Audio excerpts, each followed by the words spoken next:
So you're sick of your 9 to 5 day job, or you just got laid off, or you're a student and the job market is just not looking so great right now.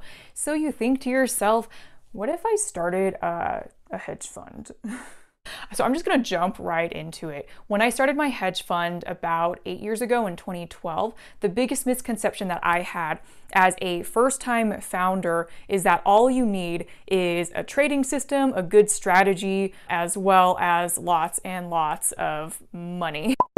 Well, unfortunately, that is just the tip of the iceberg, and I wanted to make this video so that you could just see like what it kind of takes to start the fund. I'll talk about fundraising in another video, but assuming that you already have some money to spend, here are some of the things that you'll most likely need to do before launching your fund. So here is a non-exhaustive list of some service providers that you will likely consider for your hedge fund as early as even day one. Now, obviously this varies based on the country you're in, the country your fund is going to be in, the type of fund that you're starting, the type of strategies you're running, how big your team is, etc. For example, every hedge fund I know of has a third-party fund administrator, but not every fund hires an outsourced chief compliance officer. Maybe you can do CCO duties internally or hire someone internally if you have the budget for that early on. Feel free to make a list if you want to, like a checklist of these items. I'll make sure to put it below in the comments in case that's useful to you, and customize it to your own needs as you go along. So one of the first big steps here is just finding all of these service providers. My biggest advice here, especially as a first-time founder, is don't just go on Google and like look for the top result. Don't just look for the biggest brand names or who your professor recommends or what your textbook recommends. Make sure you shop around. Think of it like dating a little bit. The average marriage in the United States lasts for 6 years. Now, we have worked with like the same lawyer, for instance, for the past almost a decade now. So make sure you choose wisely who you work with. We made a lot of stupid mistakes with selecting our early stage service providers. We were desperate, we didn't have a lot of time, and so I just thought, you know what, let's just pick whoever answered my emails first. As long as like after phone call they seem like decent people, we decided to go with them. If you want to, I can make another video about how some of our service providers almost killed my hedge fund when we were starting early on. And these are all like due to stupid mistakes that were pretty much all my fault. One thing was like we didn't hire a chief compliance officer early enough in our company. Really big mistake there, because there's so much compliance work and so much legal work that everyone just kind of overlooks. You're like, oh, we just have a fun, we'll deal with all the compliance stuff later, right? Well, no, that's not what you should be doing. So what happened was we didn't look at the fine print in these 40-page documents in like a lot of contracts that we had signed that pretty much screwed us over in the end. And if only we had someone with a legal background to take a look at everything and be like, this is good, this is bad, you know. And also we were too cheap back then, by the way. We didn't want to pay like $1,000 an hour for a lawyer to look through these. So we were like super stingy, and all we should have just done is just hired someone full-time or part-time, an outsourced CCO to work on all this stuff early on. That would have saved us both money and time down the road. What's scary about hedge funds is that you have to make all of these critical decisions at the very beginning. And the system is designed so that once you choose these service providers, it is extremely difficult to switch. It's difficult to break up, to divorce these service providers. Why is that? Well, you can thank people like Bernie Madoff, who got away with a Ponzi scheme by, you guessed it, switching service providers like auditors and administrators. I think they called it administrator shopping or something. There's a term for it now. But basically in this space, it is highly looked down upon to switch providers once you select them. So again, the lesson learned here is be extremely careful who you select. Treat it as if you are dating. You don't just get married to the first person you see on Google or on Tinder or whatever platform you use these days. Speaking of critical decisions, you want to decide your fund structure because it affects everything from the taxes you pay to the types of investors you attract to your personal liability during a bad year even. There are a lot of resources online about legal structuring. If you Google around, there's like Investopedia. I'm sure Quora has a bunch of lawyers who like answer various questions as well. I'll post below the biggest resource we use. It's like a Bible looking handbook type of thing. It was written by lawyers. It's a very dry read, But that's why it was great, because it just provided information. It wasn't entertainment, it's just information, which is exactly what we needed. But what's on the internet is obviously generic advice, meaning that it might not be suitable for you given your particular situation. For instance, a master feeder structure in the Cayman Islands may not be the best structure for you. Maybe you're a crypto hedge fund, or you're located in a different country, or you just have one investor in the fund. For whatever situation, definitely consult a good lawyer. A good lawyer should listen to your specific situation and tell you why a different structure might save you money down the road or save you a lot of manual labor today. One of the biggest mistakes actually that I regret at Dome Yard is that, actually it's part of the name, we are Dome Yard LP, meaning that we are a limited partnership structure. Now, there's a reason why most startups are Delaware LLCs and not LPs. Running payroll and 401k on a limited partnership structure is an absolute disastrous nightmare. There are no HR tools out there that are suitable for a limited partnership structure. So it was extremely difficult, given just our legal structure, to do monthly, daily, HR related functions like hiring, firing employees and things like that. Now, I'm not a lawyer, I'm not a tax person, but if I could redo the fund again, one of the biggest things I would do is actually not go for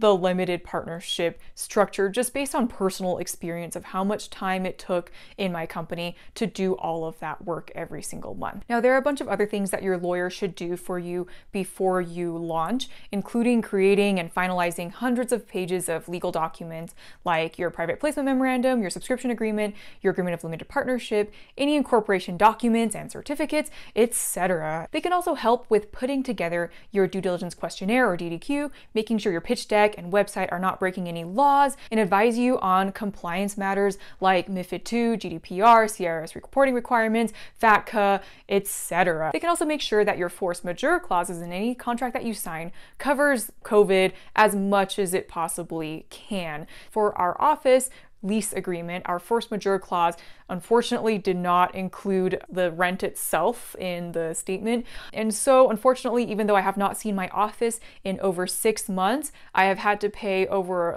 I don't even want to say how much, a fortune in rent over these past 6 months, even though my team is completely remote today. Now that absolutely sucks. I could have used that money to hire 10 different people or to reinvest that money into the business, right? But because of a simple line in a legal agreement, we ended up kind of screwing ourselves over and paying the price during the time of a pandemic.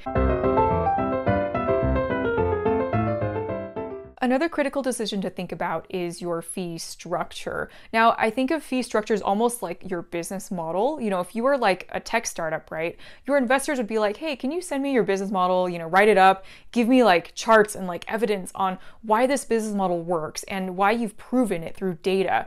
Most startups think a lot about their business model before they launch. And so why don't hedge fund founders do the same thing? I mean, a lot of first-time founders, they just go for 2 and 20, right? But unfortunately, 2 and 20 may not be the best structure for you. Chances are it probably isn't actually. Maybe it's too low because your AUM is just too small, so it can't cover your operating expenses. Or maybe it's too high. You can't attract any investors in time because you have a limited runway. That's kind of a catch-22, by the way. There are other kinds of solutions to consider, like adopting a tiered fee structure, which also has its pros and cons, or you can do what we did, which is a little unusual. We did 0 and 40, meaning that we had a 0% management fee and a 40% incentive allocation. When I first told our lawyer that, I was like, we're gonna do 0 and 40. And I remember our lawyer was kind of like, in my 30 years, I've never seen anyone do something so crazy. Are you sure you want to do that? And we were just kind of like, we're gonna go for it because it made sense given our specific situation, which was unique to us. Now, 0 and 40 also has its pros and cons. So during a good year, we take home a lot of money, which is fantastic. But during a bad year, and every hedge fund has its bad years, during a bad year, we take home nothing. So that's not good, you guys. And if all of this confuses you, please let me know in the comments. I'm happy to do high-level overviews or detailed breakdowns or kind of whatever you want to see. I'm more than happy to just be an open book and try to share as much as I legally can within my limits. I'm not a financial advisor, I'm not a lawyer, not a tax person, not a CPA, I don't have any of those credentials. So there's certain advice that I'm not allowed to give. I can't give trading advice either, unfortunately, but I can give advice on how to launch and like operations and compliance and like considerations, like things like that people overlook, I am more than happy to be like a totally open book and provide you with like all the mistakes that we made, etc., so that you can do better than me and not make those mistakes. In terms of technology, every hedge fund is different. For instance, at Domeyard, we actually built all of our critical technologies from scratch. So like our order management system, data feed handlers, market engine simulators, execution gateways, all of that we built pretty much all by hand, but you don't have to do that. In fact, I don't recommend building everything from scratch today because that's like reinventing the wheel almost. If something is available out there and it's like good enough, yeah, it's kind of, there's a lot of clunky software out there, but if it's good enough to fulfill your basic needs, like why not pay to get that service and launch a lot faster than if you built it from scratch? And of course, I'm happy to talk about buy versus build in another video if you'd like to. It is a fascinating topic to me because back then, you know, we had to make that choice. Everyone has to make that choice of how much do you buy versus how much do you build. Now, building, of course, does have huge advantages in terms of IP. That's like the main thing. So if you're raising venture capital, usually VCs like to see that you've built some sort of like IP related infrastructure internally. In the case of you failing, you can always sell your infrastructure. There's always some intrinsic value in the stuff that you build, hopefully. But there are some commonalities shared across the industry. The most common front office requirement is having a good, accurate data source. Whether you're running a crypto fund or a high frequency trading firm or a long only fund that trades once per month, you still need an accurate historical data source to be able to model your strategies. And many funds rely on live data to be able to make predictions and trade in real time as well. Funds are increasingly adopting alternative data like textual news feeds. We use stuff like bank holidays and like corporate actions and things like that. There's also niche stuff in alternative data. So like you can look at, I don't know, Elon Musk's tweets, Walmart parking lots to see like the foot traffic that goes in and out, you know, before their earnings calls. You can make predictions on that. People make predictions on almost anything these days. You'd be shocked.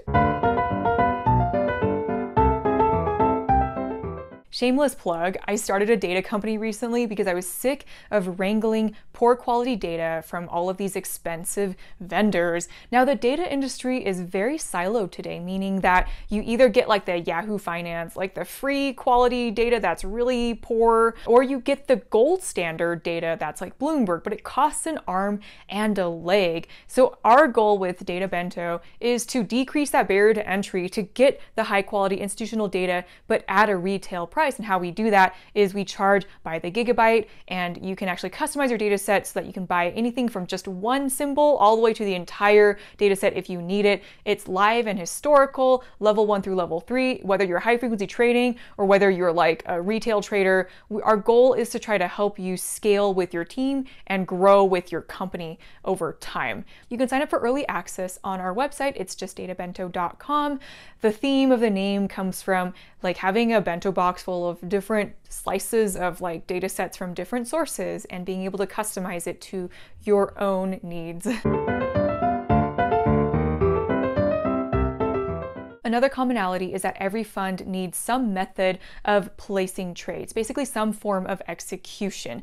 Now, some funds like to take control of the execution of their trades by applying for direct market access or DMA, or if you're a high frequency trading firm, you can actually take it one step further by applying for what's called sponsored access. These are both ways in which a buy-side firm can interact directly with the exchange's order book and bypass the middleman, which is the executing broker. This allows for better speed, accuracy, and control of your trades, which is why if your strategies are latency sensitive, I do recommend looking into at least direct market access. Back when we started our fund, getting direct market access or sponsored access was a privilege that we had to earn, meaning that we had to prove to our broker that we could place, modify, and cancel orders directly with the exchange without crashing and breaking the markets. Think of Knight Capital as a great example, a textbook example these days of kind of what not to do and why they they do these kinds of checks. We had to prove our sophistication to our broker by having a minimum account balance and passing a pretty subjective set of risk and compliance checks.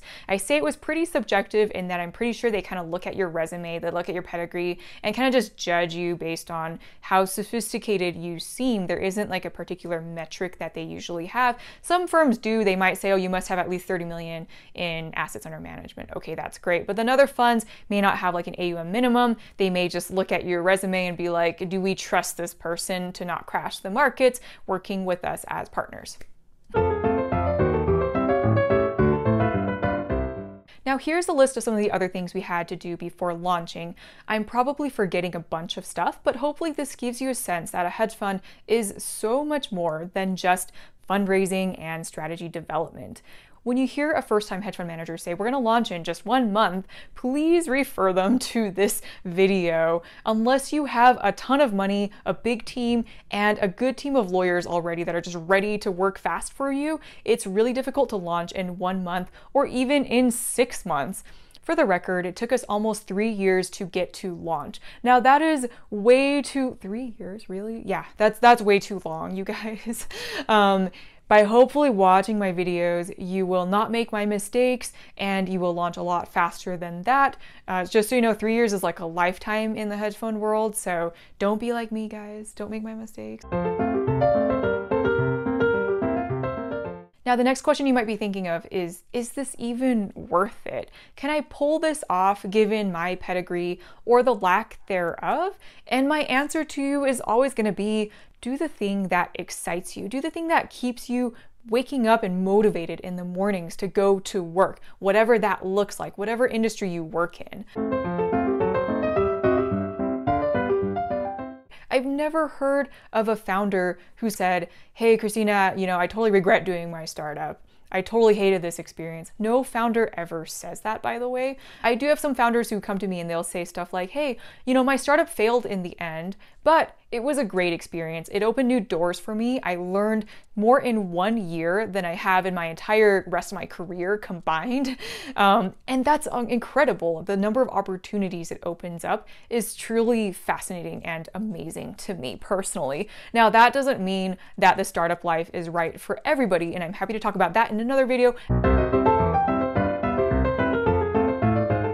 There are a lot of angry gatekeepers in the world in general, but especially in the hedge fund universe for whatever reason. These are people who tell you stuff like, wait till you have decades of experience before launching a fund, wait till you retire and have gray hairs before launching. If Ken Griffin, Ray Dalio, and Steve Schwartzman listened to that type of advice, I'm pretty sure they would not be where they are today. To give you an example, Ken Griffin started Citadel from a dorm room. Just let that sink in. Now, of course, all of these people who are successful that you hear about in the news, these are all exceptions to the norm. There's a huge survivorship bias in this industry. So even for me, take my advice with a grain of salt here. Obviously, people like Ken Griffin are kind of like the Usain Bolts of finance. Not everyone was born to be genetically, I don't know, like fast, like Usain Bolt. And that's okay, by the way. I can talk about that later as well, but finance is not a winner-take-all industry.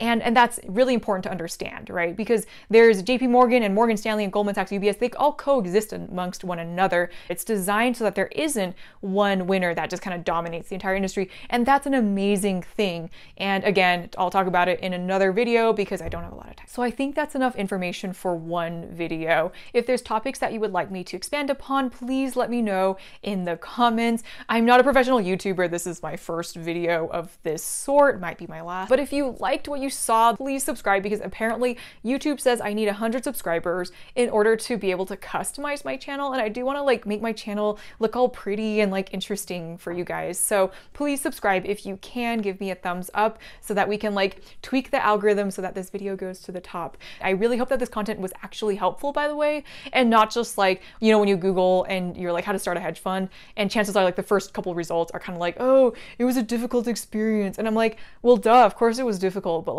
how do you actually start a fund? Oh, opening up about my hedge fund mistakes is very therapeutic to me.